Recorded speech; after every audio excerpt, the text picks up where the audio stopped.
सकल मराठा समाज कोपरगाव येवला कार्यकर्त्यांनी घेतली व्यासपीठावर जयंत पाटील व अमोल कोल्हे यांची भेट.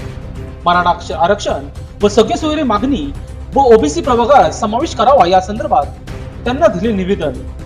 व्यासपीठावर यावेळी एक मराठा लाख मराठा घोषणाबाजी करण्यात आली.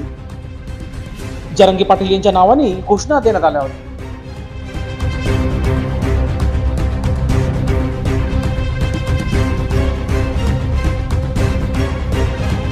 सकल मराठा समाज कोपरगाव व येवला यांच्या वतीने या ठिकाणी माननीय मनोजदादा जरांगे पाटील यांच्या आमरण उपोषणाला समर्थन देण्यासाठी आम्ही कोपरगावमधील युवक या ठिकाणी